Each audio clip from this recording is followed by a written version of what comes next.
Hey everyone, I'm the Rev and it's that time again. It's Le Mans Ultimate update time. The game has been updated to version 1.4. I love these days, I love the big updates. And this is a big update. The patch notes is absolutely massive. As well as all these bug fixes and track changes, we're also getting the brand new tracks, Daytona and Laguna Seca, as part of the US Track Pack Part 1. So we'll start with a disclaimer as usual. Studio 397 very kindly gave me access to the version 1.4 update a little bit early so that I could get this video out. They haven't seen this video and they have no control over it whatsoever, so I will say exactly what I want. But I'm sure that regular viewers of this channel will already know that, but they'll also know that I do like a bit of Le Mans Ultimate. So without the content, what are the main things that you can expect from version 1.4? Well, we'll start with driving standards. Driving standards is something that's always spoken about. And in my experience, driving standards can be poor in any sim you play. However, Studio 397 are striving to improve the driving standards on the Le Mans Ultimate. And the first way that they're going to do that is with the new pro testing system. You can capture the little part of the replay that you want a human to review, and you can submit it directly from the replay. Now, I'm told that this should make the reviewing a pro test much quicker. Personally, I don't protest all the time, I'll be honest. It has to be a massive intentional wreck for me to protest. It's just not something that I tend to do. I kind of accept that sometimes contact does happen, and I try and give the other driver the benefit of the doubt. Maybe it was a mistake, maybe it was an issue with the kit, who knows, but I don't protest all the time. However, if you want to protest, it's now much easier, direct from the replay and reviewed by a human. So with a bit of luck, you'll get your results from your protest much faster. Now, they also mentioned there's a whole new backend, so in terms of the daily race system, this is now going to be running on a new backend system. Now, that has me a little worried, I'll be honest, because in the past, Le Mans Ultimate has been known for having some pretty severe bugs. And I've not been able to test the daily race backend, so I've not got any experience as to what the stability's like. I can say that in my couple of hours driving the update, I didn't have any crashes whatsoever, but as I say, I wasn't in the online environment, so we'll see what that's like. Studio 397 have also made attempts to address the practice servers. Now, I made a video on the practice servers and I brought it up with Stephen Hood himself that I thought the practice servers that just weren't up to par. So now, if you're a Pro or Pro Plus subscriber, you now have access to longer practice servers. So that's a good thing. What about those people that aren't Pro or Pro Plus subscribers? Personally, I think the practice servers should be free to all. When you go to the daily races, I think there should be a button where you click practice and it drags the server settings down so that you can practice the exact conditions that you're going to get in the race, and you can practice them offline. I just don't think you should be having to set them yourselves. I think there must be a way, surely, that Studio 397 could implement a way to practice offline. That way then, doesn't cost them any money at all. Pro and Pro Plus subscribers, they get to practice online. That's absolutely fine. I like practicing online because I like having other cars around and I like getting an idea of the other people's times. But I still think you should be able to practice much easier offline without paying the subscription. But saying that, the longer practice servers for those that do subscribe, like myself, they're a welcome addition, a very welcome addition, I do have to say.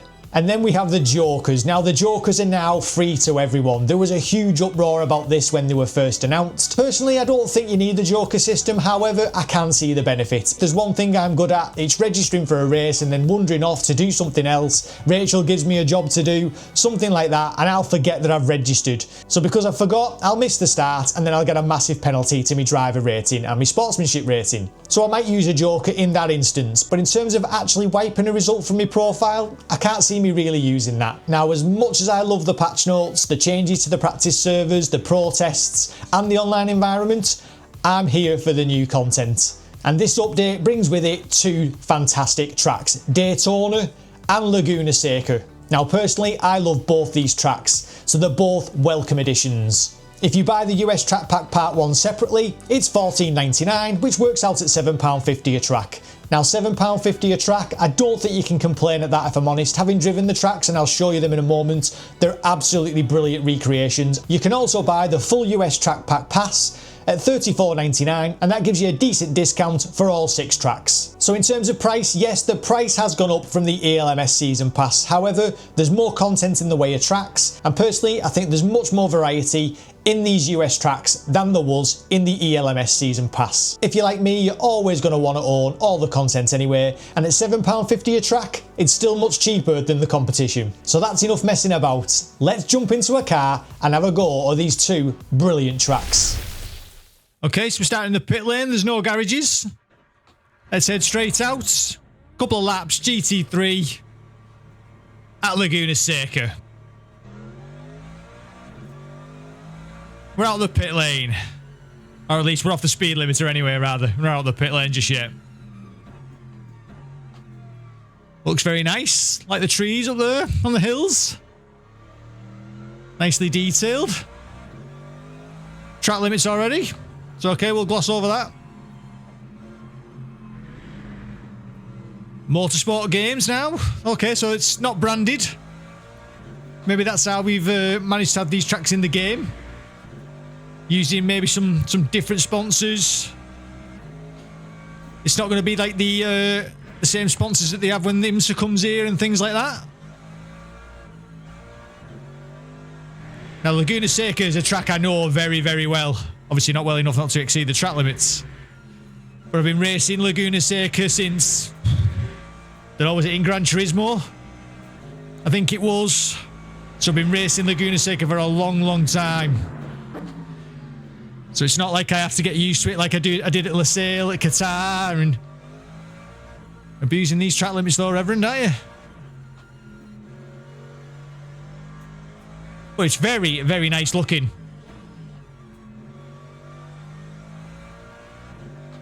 Very, very faithful recreation. Exactly as I would expect Laguna Seca to be. Mercedes is feeling good. Let's try and let's try and wind even a little bit of pace on.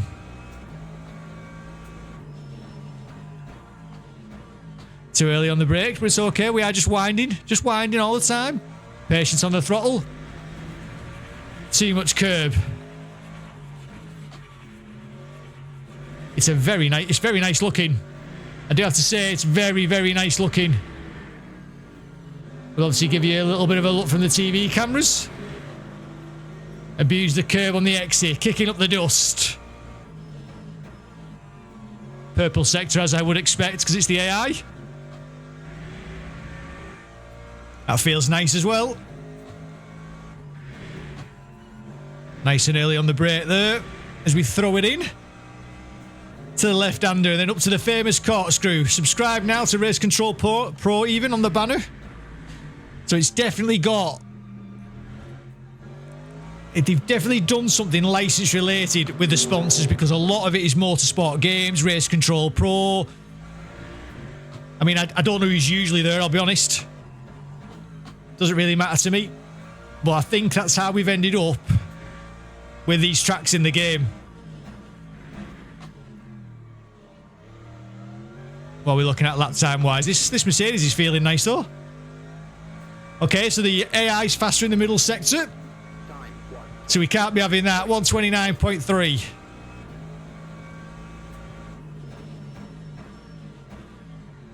And in there just a touch deep. It's okay. We can bring it back for a late apex. Watch the sausage.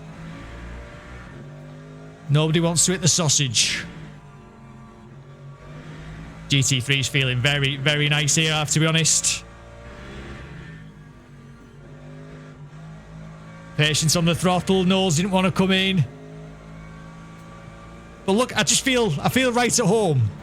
If you didn't like Laguna Seca before, I'd argue you're not going to like Laguna Seca now. It's not going to convert you.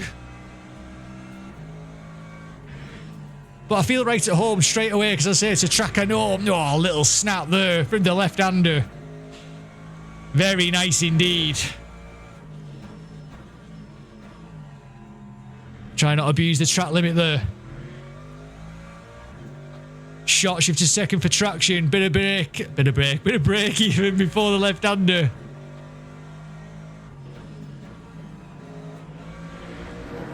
I think third gear for that one, not second. Too early on the brakes there as well. So there's time. There's plenty of time yet.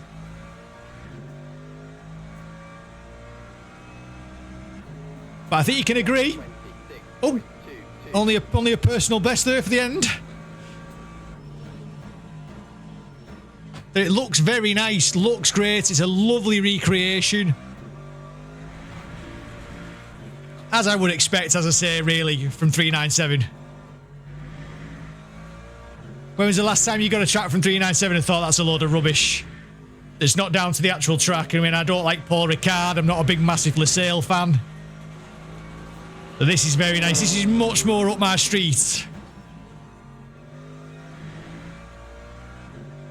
Oh, it's very, very nice feeling. This Mercedes, I'm loving it. It's nice when you throw it in there. The back end just complains a little bit on the weight transfer. Oh, yes. This will be one that we drive. We'll definitely be racing this track. Patient, patient, patient.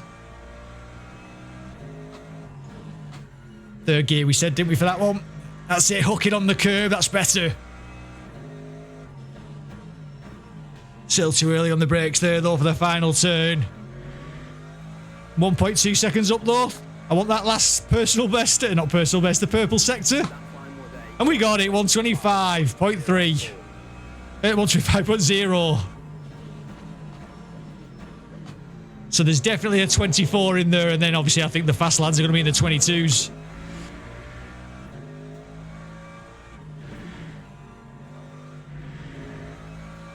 This is the default setup. Default setup's feeling really nice. You just have to be a bit more patient than I was there on the throttle.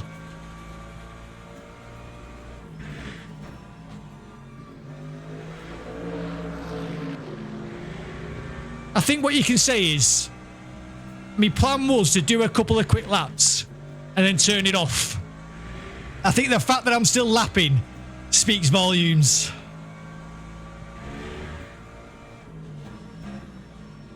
Oh, we've overshot it. We've overcut that one. We've overcut it. So we'll leave that one there. Well, that's looking very nice. Very nice indeed. Looks fantastic. Beautiful recreation. And it's an enjoyable track. Let's head to Daytona. Okay, here we go. We're now at Daytona. Once again, we'll come out the pitch. We'll get in the fast lane. We don't want any penalties. And I'm envisaging this to be much harder than learning the GT3. Obviously, we've got no ABS. We are in a much faster car.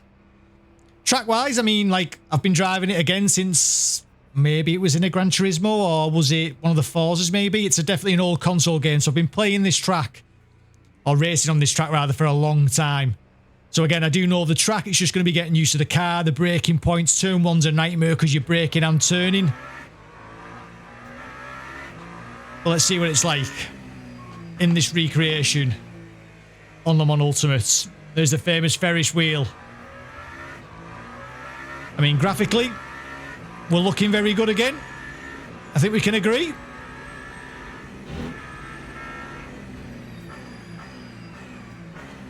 We'll have to have a little look at the brake temperatures, because we're going to need to get some brake temp, definitely.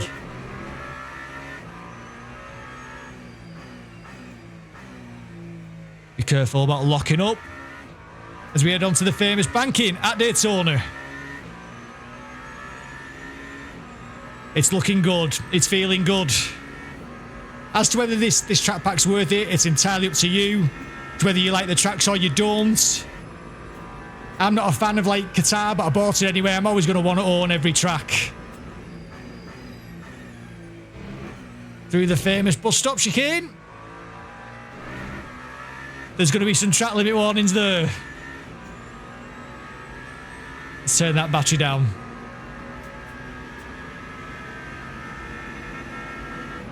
It does feel nice on the banking though, to be fair. You can feel the weight of the car shifting around. It's very nice. As we head into turn one at the World Centre of Racing, Daytona for the first time.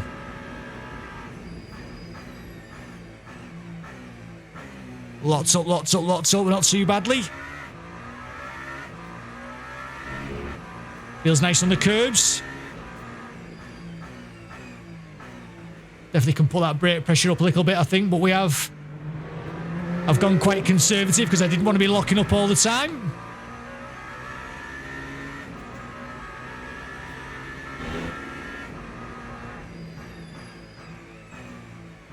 Watch for locking the rears up. Could just hear the rear was about to lock up then. Feels nice though.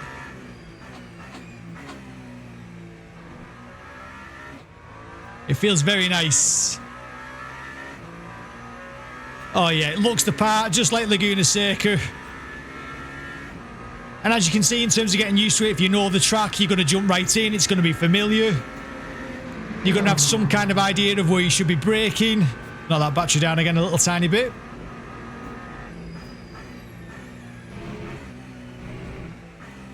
Was that track limits? No, I just couldn't get the nose in though for the second part. But personally, I'd say the two fantastic additions to the roster on the Mans Ultimate. I mean, Le Mans Ultimate's got some great tracks. Spa's a classic, it always will be. Le Mans is brilliant. I love Sebring, and now with these two as well. Fantastic tracks, it really does.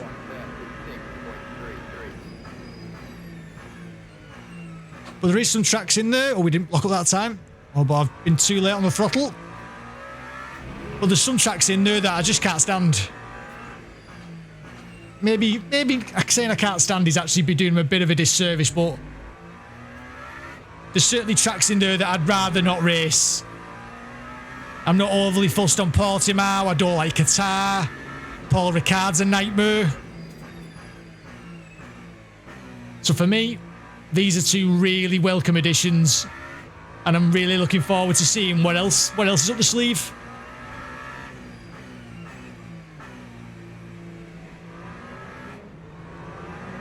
It was good to see that when we did the podcast that Stephen said that there's loads of life in this game yet, which I really love. Obviously, we haven't even got the console release. I'm looking forward to the console release. I mean, not for myself personally, but I just think console players deserve a good sim. Let's try and do this bus stop now a little bit better.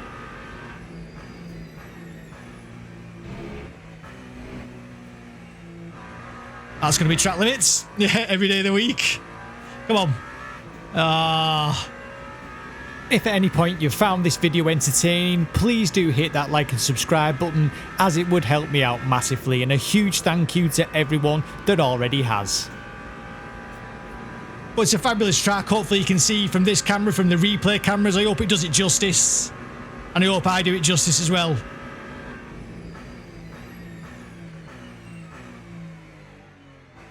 It's got to be first gear for the first corner, I think. I'm just missing the apex. I am frightened of locking up.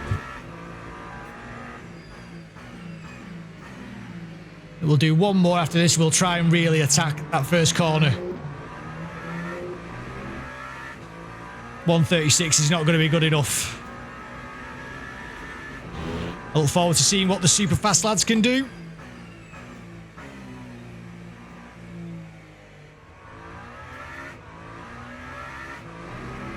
Nicely out there, ride the curb. Too early on the brakes. But if we get a good bus stop, it should still be our best lap. I mean, with a big group of cars here now, with LMP2s, LMP3s, the GT3s, multi-class on here is going to be fantastic.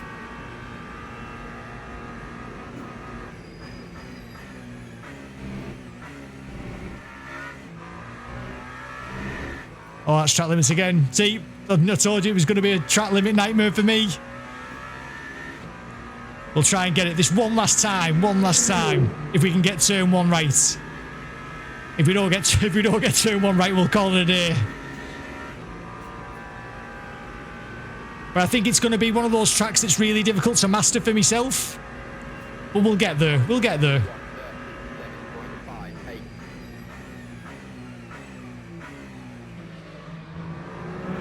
That's a bit better. Kind of just like at least had a little look at the apex.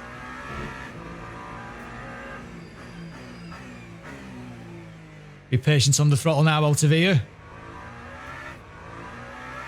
It's better. Loads of time in there. Loads of time. And this is how you get used to the tracks. Just by doing the laps and just winding the pace on.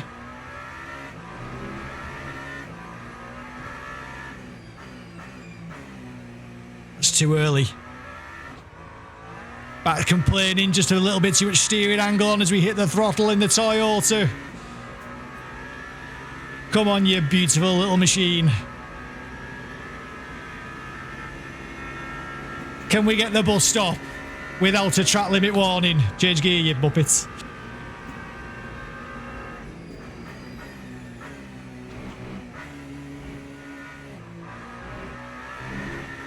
I think we did. It was only just. We didn't carry as much speed through the first part as we could have done. Oh, it's a great track. It's a great track. It's a fabulous double back. For me, it's worth the money. Again, that's completely subjective. It's entirely to you. You may like the tracks, you may not. But for me, it's worth it. 35.2.